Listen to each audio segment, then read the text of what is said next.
Iko Nini, kuna vile saizi tunaweza sema jo, the most disrespected politician hapa Kenya ni umse anaitwa Kindiki. And Kindiki iko so disrespected that just when you thought that the disrespect can't get more disrespectful, it ends up getting more disrespectful. So kuna vile wasa alikuwa anashare hizi photos zake zile anafaa kuwa anatembea kwa carpet, alafu na mcheki jo yuko huko. Kuna hii moja alikuwa circled, iliona cheki kuna Raila, kuna Ruto, kuna umse anaitwa Makau Mtua, and who I think ni the youngest CS, wote wako kwa carpet. Alafu jo hapo kwa kasako jo na chiki Kindiki jo yuko hapo nje jo. Yuko nje ya carpet. Na ndio the second in command.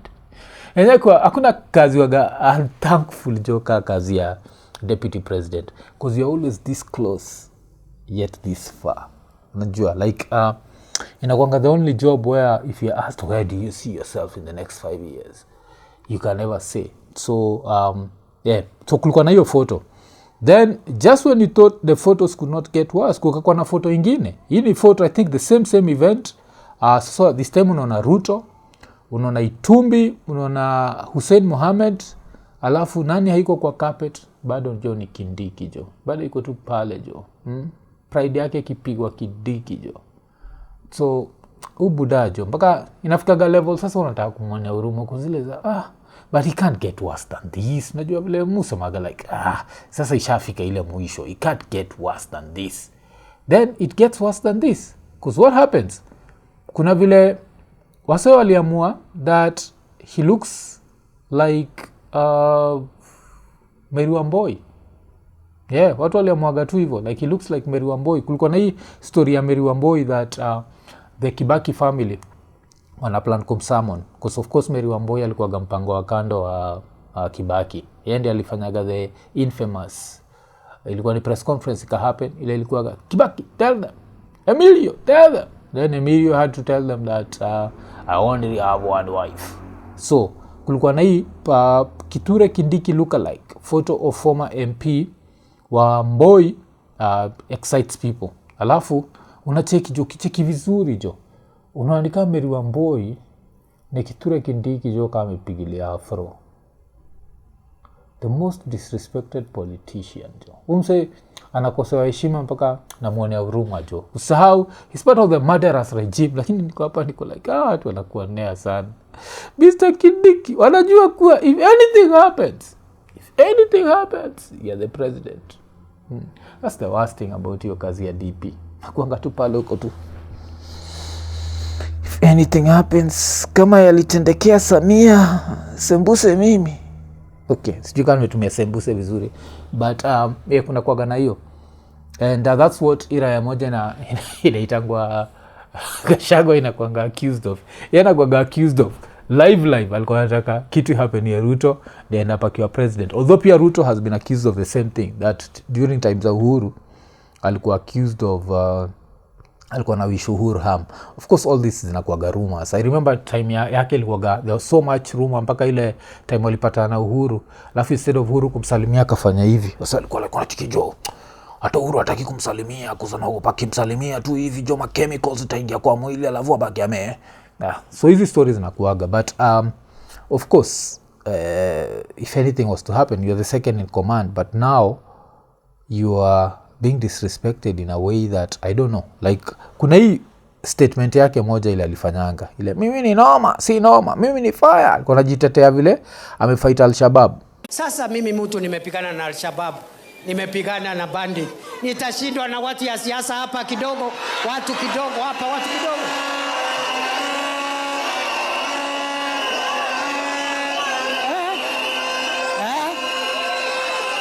Mimi ni noma si noma, mimi ni fire si fire. Kitu ni bambana hapa ni yo tishia, alafu anataka kutule alafu josikia vile kaka kalitokea jo. Mimi ni noma si damn man, I don't know Kithure Kindiki man, don't know how you can be helped. Alafu sasa kitu mbaya ni hata mademu ameanza kumtandika jo. Kulikuwa na hii video ilikuwa na go round ya mademu wakimuenjoy Paka namwonea vile nakwambia jo, namwonea huruma jo, cause unajua he's the second in command jo. Msikue hivi disrespectful kwa Kithure Kindiki. Sasa mnataka afanye nini? Mnataka aende afanywe operation ya vocal cords? Mnataka apate vocal cords mpya? Although he come to these stories za Sopranos zinakuwaga interesting, cause pia kunakuwaga na ile raya moja hizi stay away from fridge, pia inakuwaga na inakuwaga na that sharp voice, but chiki vile ama demo aliamua kushaina Kithure.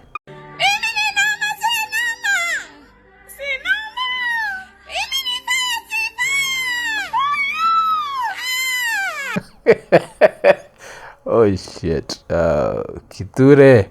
Although he come to story ya Kithure Kindiki, I think another thing that has happened is people are so angry at the government that people end up like exaggerating his voice, because his voice is messed up, but that not that messed up. And yeah, so watu wanaendelea kumdisrespect, but as people disrespect him, of course mse mwingine pia alibaki amenotice jo mambo imebadilika. Ni ubuda anaitwa Wetangula kuna vile alikuwa ameishi hizo Masaizo Uluyani, na Masaizo Uluyani na kuaga tu kisema Ford Kenya, like kila mtu anabaki amekubali wewe ni ule mtu. But sasa after natembea tokee naanza stories za Ford Kenya tawe, Wetangula tawe, Mudavadi tawe, kuna vile hiyo stock ya Ford Kenya ilibaki imeenda chini. Alafu pia apart from that kuna story ya nini tena, so wawili wanaitangwa wakishiba wasumbui, so they are never taken seriously. Yeye na Mudavadi wanakuwa ni kama the two clowns, najua wale like they can be used for anything by the president. Hizi ni zile raya zinalalanga saa 9 usiku amedoze, alafu rais anampigia, hello, ulikuwa umelala? Hapana rais, sikuwa nimelala. I don't know why as a billionaire you'd lower yourself to this, like ile zero respect. So of course the disrespect has been coming mostly from the political class na pia from the online community, but wacha tucheki what happened on the ground, because kwa ground vitu ni different. Kenya lelo mwevilla Ford Kenya, because yeah, like shit, silence, no one is reacting. Yo kilu yalibonga sijuija. So that happened to Wetangula. So wasome kwa ki have a rough time, especially us wako kwa the peripheries of power. Because apart from us wako kwa peripheries of power, of course kuna zile raya ziko kwa power, zile raya za Iko Nini. So apart from here anaitwa Farouk Kibet, kuna kwa ganera nyingine anaitwa Oscar Sudi. Oscar Sudi anakuambia kile gava inafikiria, because umse yuko more powerful than of course akina Kithure Kindiki, more powerful than Moses Wetangula, and more powerful than nini, unajua. And the funny thing is Moses Wetangula is the third in command. Like 1 2 number 3, kuna time hata alikuwa anajichochanga hivyo, like I'm the third in command. Kuna time akatishiwa that ODM atachukua seat yake, I think akatulia na hiyo story ya kusema yeye the third in command. But hizi raya kina Oscar Sudi, this is going power. Kuna kina Farouk Kibet wako in power, and they tell you what the government is thinking. So of course this past weekend kuna vile Sudi alikuwa anatuambia what they plan for 2027. Mimi nataka niwahakikishie wewe Samenya na wewe kwa Munyoro, Mr. Dorgas, tutawanyorosha asubuhi na mapema ndio muende ICU. Sasa wacha hiyo mnavia na kura tutajaza. Hii kura hii tutajaza, usijali, kura itajaa. Sitajaa. Tunaenda Ukambani tumeomba, tunaenda wapi tunaomba, tunaenda kila mahali tunaomba. Wale watatupigia na tukiona kidogo ai tunaomba ya kujaza, yani lazima ijae. Lazima kura ijae. So msijisumbue, nyinyi muombe kura na mtembee na mfanye kazi. Jengeni hata toilet. Jengeni hata kitu hapo, mkuna slogan ya kutembea naye. So cheki hii place anasema kura itajaa. You can notice there's a part where he's talking about rigging, but then he realizes that if he keeps talking tutajua ni stories za kurig. So ndika kwa hizo stories za tutaenda hapa tuombe, lakini still cause he needs to remind us that the rig, anamaliza na hiyo point ya ita nini, bado lazima tujaze. Yeah. Tunaomba, tunaenda wapi tunaomba, tunaenda kila mahali tunaomba. Wale watatupigia na tukiona kidogo haijai, tunaomba ya kujaza, yani lazima ijae.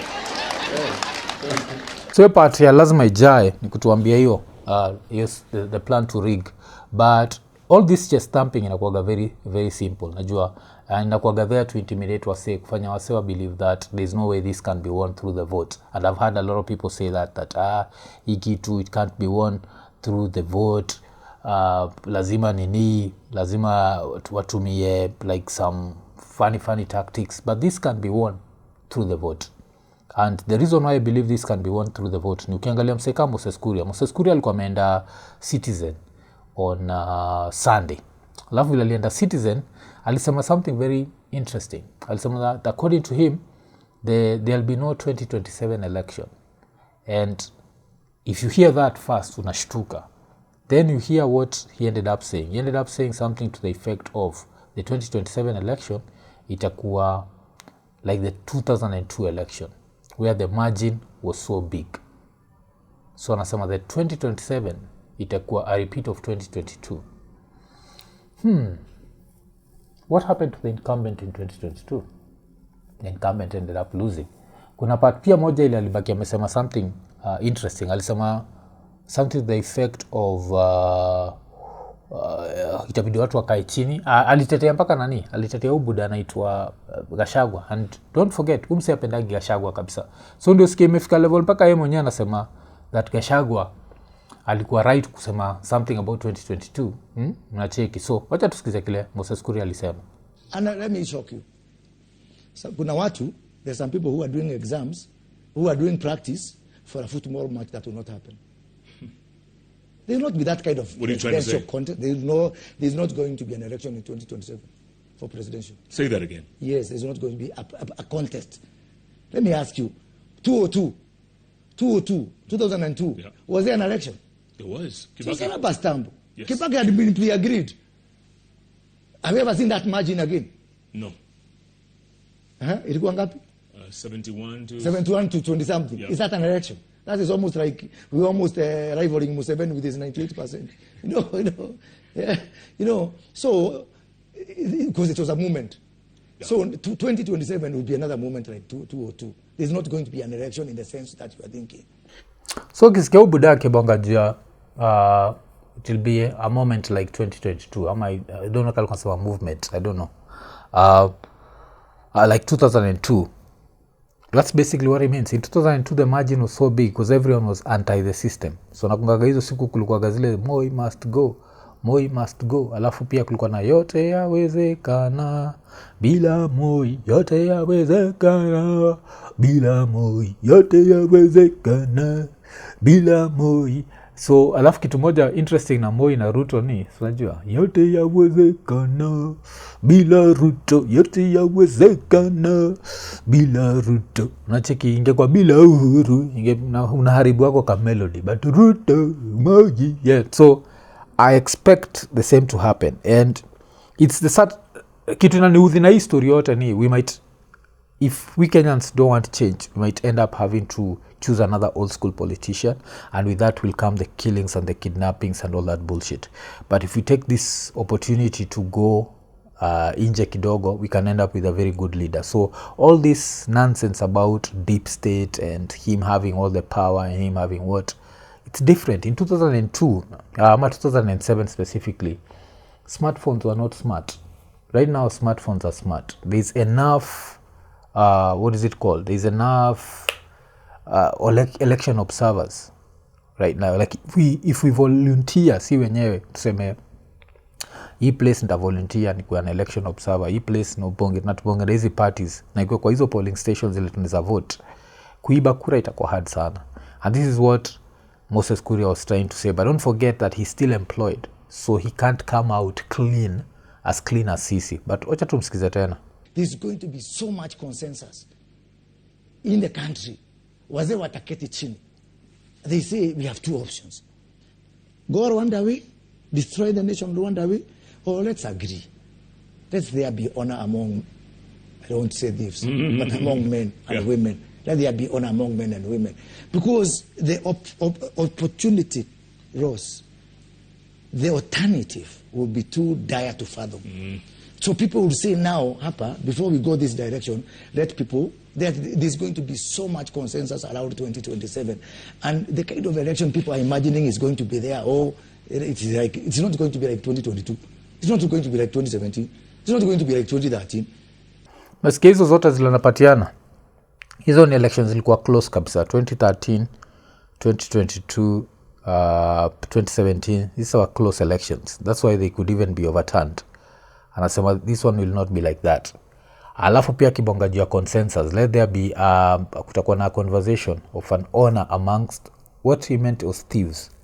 Because hopefully, even for Ruto, what he hopes is that if he's to be a one term, he's hoping that one of the people to pick up will be either a Matiang'i or a Kalonzo or Rawu.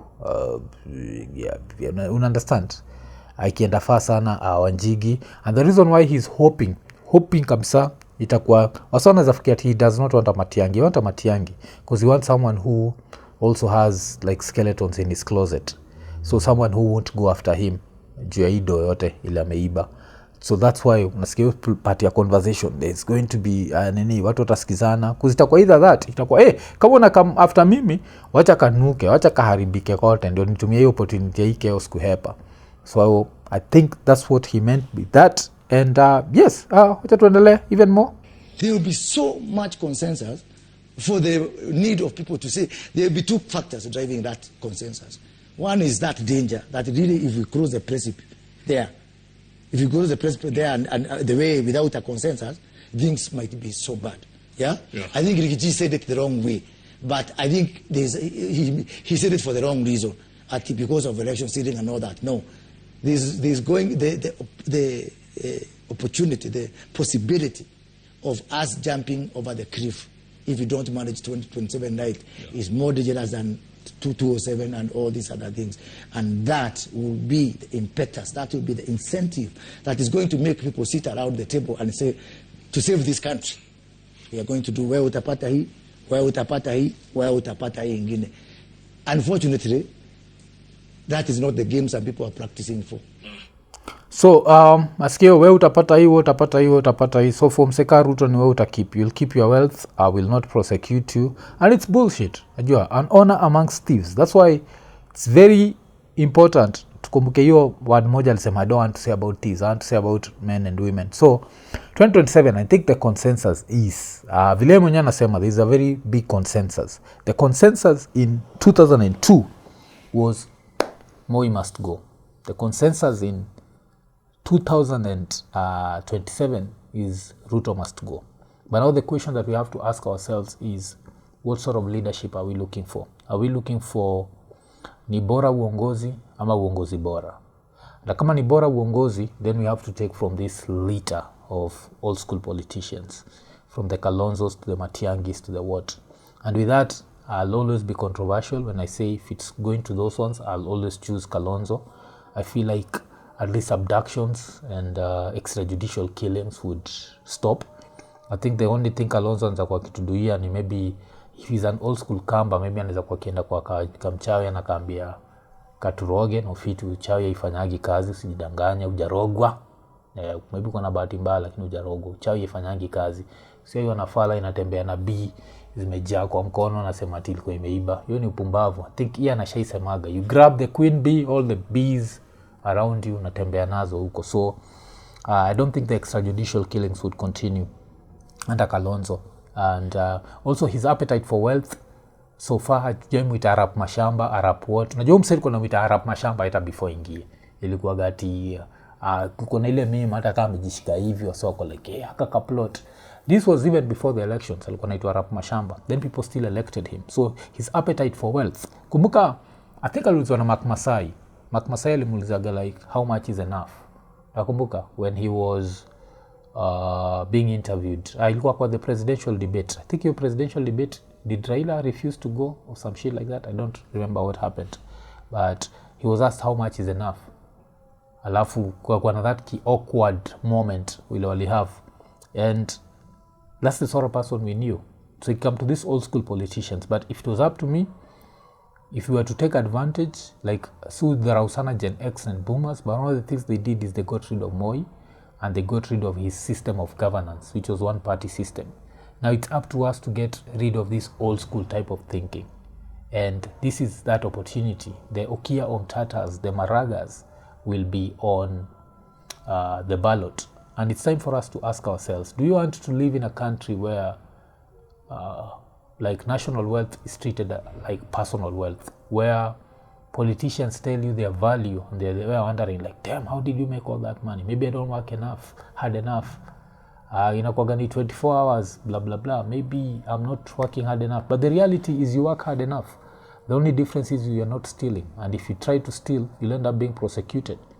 So that's the reality of life for all of us. And now we have this choice between these old school politicians, because they'll sit around that desk. And when they sit, time kamenukia Ruto kabisa, itakuwa like, who do we give this? And they're going to share all these seats. And after they share, they're going to come back and loot. Maybe they won't kill as much, but maybe they might kill as much. Because get this through your head. The amount of killing that Ruto has done is still not the same amount of killing that Uhuru did. Uhuru did a lot of killing. Kibaki did a lot of killing. Ruto is doing a lot of killing. Don't lie to yourself that Ruto is somehow worse than these two other guys. Tulikuwa hapo tuliona. Ama 3 plus Moi plus Jomo. Jomo sikuwa, but Moi niliona. So killings za Moi, Kibaki, Ruto, Uhuru, all the same. Just because at that point hauko umekuwa woke, does not change that simple fact. Kenyan, the executive has always been very brutal to the civilians. And the reason why Uhuru and Kibaki were able to get away with it, and even Moi was never able to get away with it. But the only reason Kibaki and Uhuru walikuwa able to get away with it was because tribalism used to rule during that time. Right now that we've taken our tribal lenses and put them aside, now we are able to see how brutal the system can be. And we need to move away from that old school system. And we need to think of certain type of politics where human life is respected. So hii statement yangu niko sure kuna fala itasikia iko umsela support Ruto. Uhuru wako mbaya. Akina baby pendo alijiua tu, mtaisi alijidadisha. Ule mtu alishutiwa kwa balcony tabia. Uhuru pia si alijiua.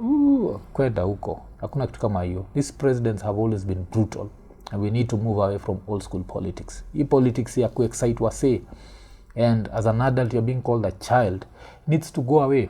It's time for, tell me, what jobs are you going to create? What opportunities are you going to come up with? As a Nairobi governor, tell me, how are we going to handle the Gikomba fires? How are we going to handle the Toi fires? How are we going to handle history and drainage? And we don't need a team of UMPs and MCAs to go to another country. Like kama vile China, kuna cheki China na Japan zilijua how to handle stories za hizi like floods. Texas pia had to literally come up with man-made lakes just to handle stories of floods. What you need, the sort of people you need to go there are engineers. You don't need some a-holes like atima MCA wameenda ile falaka ile sijui Absalom metoka Korogosho sasa imeenda kustudy. Of course imeenda for a free ride. Ama hiyo time ndio unabaki umepeleka pita ka pondo anabaki ameishi hiyo area, anabaki amecheki kuro na kuwa distracted. So we do not need to do that shit. So we have an opportunity in 2027, and it's a very big opportunity. So are we going to rise to the occasion? Ama tutabaki tuparada? I don't know. Najua, I'm just one person, I'm just one vote. I'm not trying to discourage anyone. Kama umeamua kuwa wezi ngoja 2027, na umeamua kuwa Wednesday unaishia State House kukula lunch, you're very welcome. Najua, I hope you survive to tell us the story. Anaweza furahia sana kukupata hapa kwa couch kisema nane na makana. I saw what should not be seen. Iko Nini.